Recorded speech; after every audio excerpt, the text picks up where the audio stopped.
በስመ አብ ወወልድ ወመንፈስ ቅዱስ አህዱ አምላክ አሜን። በዚህች ዕለት የከበረችና የተመሰገነች የመጥምቁ ዮሐንስ ራስ የተገኘበት መታሰቢያ ነው። ይህም የሆነው እንዴት ነው ቢሉ ቀጥሎ ያለውን ይመስላል።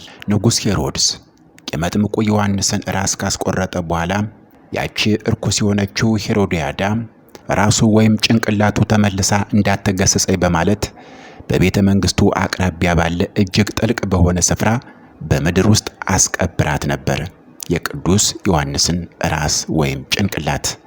ነገር ግን የሄሮድስ የቤት አዛዥ የነበረው የኩዛ ሚስት ዮሐናም በሌሊት ተነስታ በድብቅ ያችን የከበረች ራስ ወይም ጭንቅላት አወጣቻት። በሸክላ ዕቃም አድርጋ በደብረ ዘይት ተራራ ላይ ባለ በአንድ ዋሻ ውስጥ ቀበረቻት።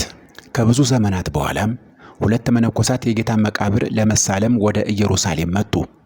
ቅዱስ ዮሐንስም በራእይ ተገልጦ ራሱ ያለችበትን ቦታ አመላከታቸው።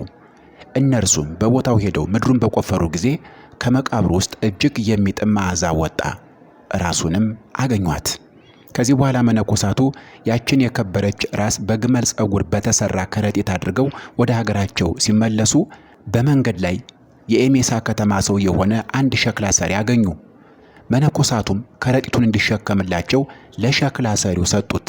በዛች ሌሊት ቅዱስ ዮሐንስ ለሸክላ ሰሪው ተገልጦ እነዚህ መነኮሳት ቸልተኞች ናቸውና ይችን ከረጢት ይዘሽሽ ሲል ነገረው። ሸክላ ሰሪውም እንደታዘዘው አደረገ። ይዞ ሸሼ። ራሱንም ይዞ ወደ ቤቱ ሄደ። በቤቱም ውስጥ መብራት እያበራላትና ዕጣን እያጠነላት በክብር አኖራት። እግዚአብሔርም በእርሱና በቤቱ ላይ በረከቱን አፈሰሰ። ሀብቱም እጅግ በዛ።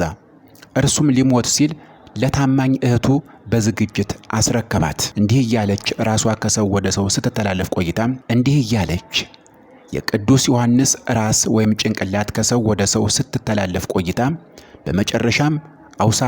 በመጨረሻም አውሳቢዎስ በሚባል መነኩሴ እጅ ገባች። ይህ አውሳቢዎስ የአርዮስን ክህደት የሚከተል መጥፎ ሰው ነበር። የቅዱስ ዮሐንስ ራስ በፈጠረችው ተአምራት አማካኝነት በሽተኞችን እየፈወሰ እኔ ቅዱስ ስለሆንኩ ነው በማለት ሰዎችን ያታልል ነበር። ሆኖም ቅዱስ ዮሐንስ በኃይሉ አውሳቢዎስን ከቦታው አባረረው። በኋላም ራሱ በዛች ከተማ ለነበረው ኤጲስቆጶስ ተገልጦ ቦታውን አሳየውና በክብር ወጣ በቤተ ክርስቲያን እንድታርፍ ተደረገ። ከዚህችም ራስ ብዙ ድንቅ ተአምራትና ፈውሶች ተገለጡ። ዕውሮች በሩ፣ ለምጻሞች ነጹ፣ አጋንንትም ከሰው ላይ ወጡ። ለእግዚአብሔር ምስጋና ይሁን። እኛንም በመጥምቁ ዮሐንስ ጸሎት ይማረን፣ በረከቱም ከሁላችን ጋር ለዘላለሙ ይኖር አሜን።